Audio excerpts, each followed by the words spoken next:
हजारों की संख्या में ताओ तेई नाम के ये इंसानी मांस खाने वाले दानव इंसानों की दुनिया को तबाह करना चाहते हैं। ये सब एक साथ मिलकर हमला करते हैं। आखिर ये दानव आए कहाँ से और क्या इंसान इनसे बच पाएंगे?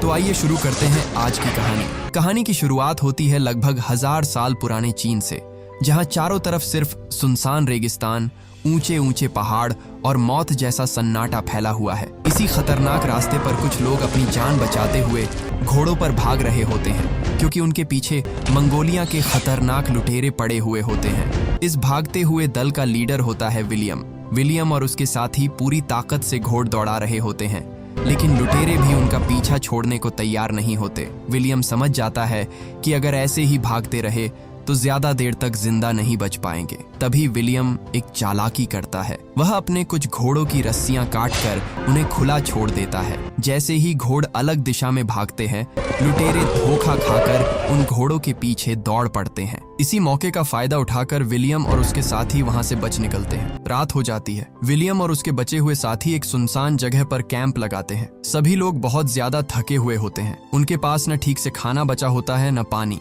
यहाँ हमें पता चलता है कि ये लोग इतनी दूर चीन सिर्फ एक खास चीज की तलाश में आए हैं, और वो है ब्लैक पाउडर यानी काला बारूद। ये एक खतरनाक बारूद होता है जिसकी मदद से किसी भी युद्ध को जीता जा सकता है। वो लोग आराम कर ही रहे होते हैं, तभी अचानक अंधेरे के अंदर से एक अजीब और खतरनाक जानवर उन पर हमला कर देता है। वह इतना तेज और खूंखार होता है कि पलक झपकते ही पूरे दल को खत्म कर देता है। विलियम तुरंत अपनी तलवार निकालता है और पूरी ताकत से अंधेरे में वार कर देता है, और दानव का एक हाथ कटकर जमीन पर गिर जाता है। दर्द से चीखता हुआ वह रहस्यमयी जानवर वापस अंधेरे में भाग जाता है। इसके बाद दोनों घोड़ों पर बैठते हैं और उस दानव का कटा हुआ हाथ अपने साथ लेकर वहां से निकल पड़ते हैं। अगली सुबह रास्ते में वही मंगोलियन लुटेरे एक बार फिर उनके सामने आ जाते हैं और उनके पीछे जाते हैं। विलियम और टोवर जान बचाकर भागते भागते एक ऐसी जगह पहुंच जाते हैं जिसे देखकर उनकी आंखें खुली की खुली रह जाती है। उनके सामने खड़ी होती है पत्थरों से बनी एक विशाल दीवार,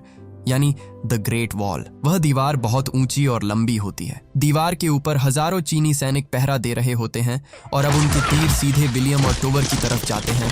अब हालत ऐसी होती है कि पीछे मंगोलियन लुटेरे हैं और सामने द ग्रेट वॉल पर तैनात चीनी सेना। विलियम और टोवर फैसला करते हैं कि लुटेरों के हाथों मरने से अच्छा है कि चीनी सेना के सामने आत्मसमर्पण कर दिया जाए। दोनों अपने हथियार नीचे रख देते हैं और चीनी सैनिक उन्हें बंदी बनाकर दीवार के अंदर ले जाते हैं। इसके बाद उन्हें ले जाया जाता है चीनी सेना के बड़ अधिकारी जनरल शाओ और कमांडर लीन के सामने।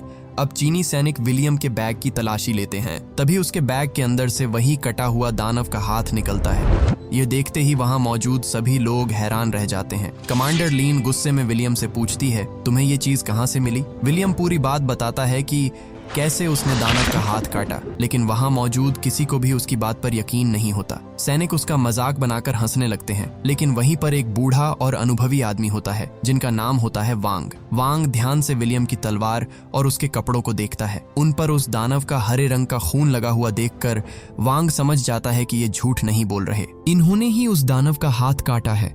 कमांडर लीन कहती है कि इन दोनों विदेशियों को तुरंत मार दिया जाए, क्योंकि इनको इस दीवार के काले राज पता चल चुके थे, और अगर इन्हें छू दिया तो ये दीवार के रहस्य के लिए खतरा बन सकते हैं। लेकिन वांग कहते हैं कि इन्हें मारने से पहले पूरा सच जानना जरूरी है। ये बातें चल ही रही होती हैं कि तभी अचानक पूरे किले में खतरे की घंटियां बजने लगती हैं। एक पहरेदार भागता हुआ आता है और चिल्लाकर खबर देता है, वो आ रहे हैं, वो दीवार की तरफ बढ़ रहे हैं। यह सुनते ही जनरल शाओ तुरंत युद्ध की तैयारी का आदेश दे देते हैं। देखते ही देखते पूरी ग्रेट वॉल पर अफरा तफरी मच जाती है। सैनिक अपने अपने हथियार लेकर अपनी जगहों पर दौड़ने लगते हैं। हर तरफ युद्ध की तैयारी शुरू हो जाती है। विलियम और टोवार को हथकड़ी लगाकर दीवार के ऊपर ले जाया जाता है। ऊपर पहुंचते ही दोनों देखते हैं कि हर सैनिक के कवच का रंग अलग अलग होता है, और रंग के हिसाब से उनका काम भी अलग अलग है। लाल कवच वाले सैनिक तीरंदाज होते हैं, काले कवच वाले सैनिक जमीन पर लड़ते हैं, और सबसे अलग होते हैं नीले कवच वाले सैनिक जो महिलाओं का दल होता है, जिसकी कमांडर लीन होती है। तभी विलियम को दूर आसमान और जमीन के बीच कुछ अजीब सा दिखाई देता है। उसे लगता है जैसे हरे रंग की कोई बहुत बड़ी लहर ग्रेट वॉल की तरफ बढ़ रही हो। कुछ देर के लिए विलियम समझ नहीं पाता, लेकिन फिर पता चलता है कि वह लहर हजारों की संख्या में आगे बढ़ती हुई इंसान खाने वाले दानवों की सेना। इन भयानक दानवों का नाम होता है ताओ ते। ये वही दानवों का झुंड है जिसका पिछली रात विलियम ने हाथ काटा था। जनरल शाओ तुरंत हमला करने का आदेश देते हैं। सैनिक तुरंत ग्रेट वॉल पर लगे विशाल कैटपल्ट से आग के बड़ गोले दानवों की तरफ फेंक देते हैं। आग के गोलों से कई ताव तेज जलकर राख हो जाते हैं, लेकिन इसके बावजूद उनकी रफ्तार कम नहीं होती। वे बिना रुके दीवार की तरफ बढ़ते रहते हैं। दरअसल उनकी संख्या कई हजारों में है। सैनिक एक साथ आसमान से बारिश की तरह हजारों तीर ताव तेई दानवों पर बरसाने लगते हैं। नीले कवच वाली महिला योद्धाओं की टुकड़ी आगे आती है। ये सभी योद्धा अपनी कमर में रस्सियां बांधती हैं और फिर ग्रेट वॉल की ऊंचाई से सीधा नीचे दानवों की तरफ छलांग लगा देती है। उनके हाथों में लंबे भाले होते हैं। वे हवा में झूलते हुए ताओ तेई पर हमला करती हैं और फिर रस्सियों की मदद से वापस ऊपर खींच ली जाती है। देखने में ये किसी खतरनाक करतब जैसा लगता है, लेकिन यहाँ एक छोटी सी गलती का मतलब सीधी मौत होता है। इतने हमलों के बाद भी ताओ तेई दानव रुकते नहीं। वे धीरे धीरे दीवार के बिल्कुल करीब पहुंच जाते हैं। विलियम ऊपर खड़ा ये सब देख रहा होता है। वह देखता है कि चीनी सैनिक एक एक करके मारे जा रहे हैं। तभी वहां मौजूद एक और विदेशी कैदी जिसका नाम ब्लाड होता है, वो विलियम और टोवर को आजाद कर देता है। दरअसल ब्लाड खुद भी 25 साल पहले ब्लैक पाउडर की लालच में यहाँ आया था, लेकिन तब से इसी जगह कैद होकर रह गया। आजाद होते ही विलियम देखता है कि पिंग नाम का एक जवान चीनी सैनिक खतरे में है। एक विशाल ताओ तेई तेजी से उसकी तरफ बढ़ रहा होता है। विलियम एक पल की भी देरी नहीं करता। वह तुरंत एक भाला उठाता है और पूरी ताकत से उस दानव की तरफ दौड़ पड़ता है। फिर वह भाला सीधा दानव के मुंह में घोंप देता है। टोवर भी पीछे नहीं रहता। वह दोनों मिलकर उस भयानक ताओ तेई को खत्म कर देते हैं। ये देखकर जनरल शाओ और कमांडर लीन हैरान रह जाते हैं, क्योंकि जिन्हें वे अब तक कैदी समझ रहे थे, वही आज उनकी सेना के एक सैनिक की जान बचा रहे होते हैं। तभी अचानक एक दानव अजीब सी आवाज निकालती है और उसकी आवाज सुनते ही बाकी सारे दानव पीछे हटने लगते हैं, जैसे युद्ध खत्म हो गया हो। दरअसल आवाज निकालने वाली दानव ताओ तेई की रानी होती है और ये सब देखकर विलियम को समझ आने लगता है कि ये दानव सब कुछ अपनी रानी के इशारों पर करते हैं। लेकिन पीछे हटते समय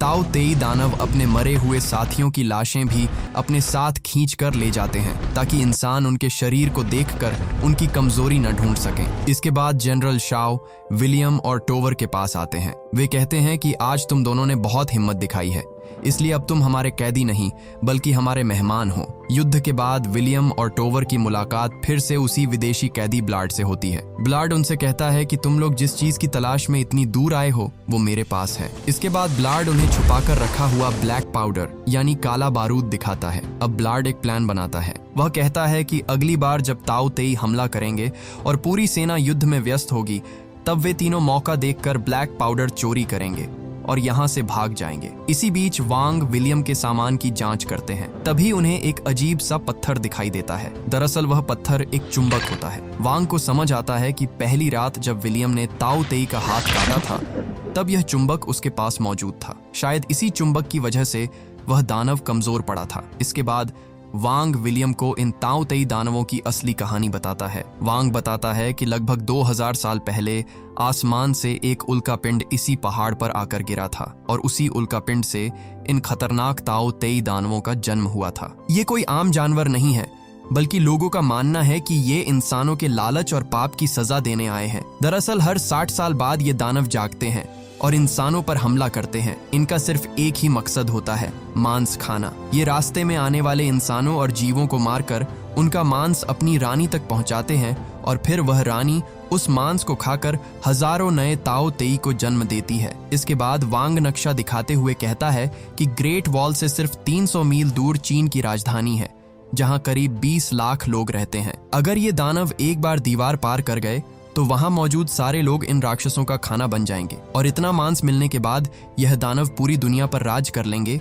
अब हम देखते हैं कि जनरल शाओ को खबर मिलती है कि ग्रेट वॉल के पश्चिमी हिस्से से कुछ पहरेदार अचानक गायब हो गए हैं। जनरल शाओ और कमांडर लीन तुरंत कुछ सैनिकों को लेकर वहां जांच करने पहुंचते हैं, लेकिन वहां जाकर उन्हें बहुत डरावना नजारा दिखाई देता है। वहां पहरेदार मरे पड़ होते हैं, लेकिन हैरानी की बात यह होती है कि ताओ तेई ने उन्हें खाया नहीं होता। ये बात बहुत अजीब थी क्योंकि ताओ तेई दानव अपने किसी भी शिकार को ऐसे नहीं छोड़ते। तभी जनरल शाओ को समझ आ जाता है कि यह कोई आम हमला नहीं बल्कि एक जाल है। दानवों ने जानबूझकर सैनिकों को यहाँ बुलाया है और अगले ही पल घनी धुंध के अंदर छुपा एक ताओ तेई अचानक पीछे से हमला कर देता है। कमांडर लीन खतरे में आ जाती है, लेकिन उन्हें बचाने के लिए जनरल शाओ खुद आगे आ जाते हैं। इस हमले में जनरल शाओ बुरी तरह घायल हो जाते हैं। सैनिक उन्हें बचाकर वापस ले आते हैं, लेकिन तब तक बहुत देर हो चुकी होती है। मरने से पहले जनरल शाओ आखिरी आदेश देते हैं कि अब इस पूरी सेना की नई जनरल कमांडर लीन होंगी।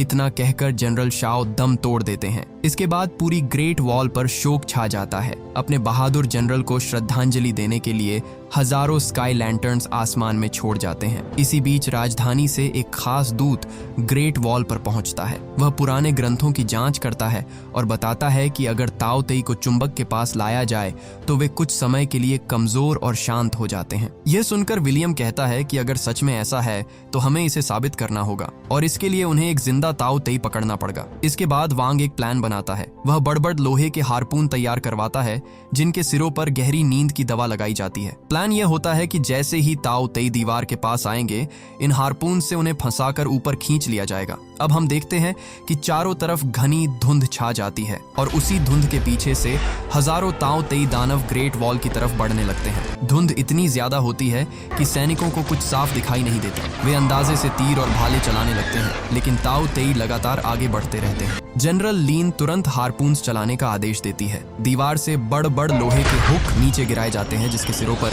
नींद की दवा लगी है। कई ताओ तेई उनमें फंस जाते हैं, लेकिन वे इतने ताकतवर होते हैं कि ज्यादातर जंजीरें तोड़कर निकल जाते हैं। फिर एक ताओ तेई नींद की दवा के असर से कमजोर पड़ जाता है और जंजीरों में फंस जाता है। लेकिन दिक्कत ये होती है कि वह दानव आधे रास्ते में ही अटक जाता है। अगर सैनिक उसे जबरदस्ती ऊपर खींचते तो जंजीर टूट सकती थी और पूरा प्लान फेल हो सकता था। तभी विलियम फैसला करता है कि वह खुद नीचे जाएगा। सब लोग उसे रोकने की कोशिश करते हैं, लेकिन विलियम बिना डरे जंजीर के सहारे नीचे उतर जाता है। नीचे चारों तरफ सैकड़ों भूखे ताओ तेई घूम रहे होते हैं। विलियम अकेला उनके बीच पहुंचता है और जल्दी जल्दी उस कमजोर दानव को जंजीरों से कसकर बांधने लगता है, लेकिन तभी बाकी ताओ तेई उसे चारों तरफ से घेर लेते हैं। अब हालत ऐसी होती है कि विलियम अकेला है और उसके सामने सैकड़ों दानव मौत बनकर खड़ है। ऐसा लगता है कि आज उसका बचना नामुमकिन है। तभी अचानक एक भाला तेज रफ्तार से आता है और एक दानव की आंख में जाकर घुस जाता है। विलियम ऊपर देखता है तो उसे अपना दोस्त टोवर दिखाई देता है। टोवर ऊपर से लगातार विलियम को कवर देता है। इसी मौके का फायदा उठाकर विलियम उस दानव को पूरी तरह जंजीरों में बांध देता है। फिर ऊपर से सैनिक पूरी ताकत लगाकर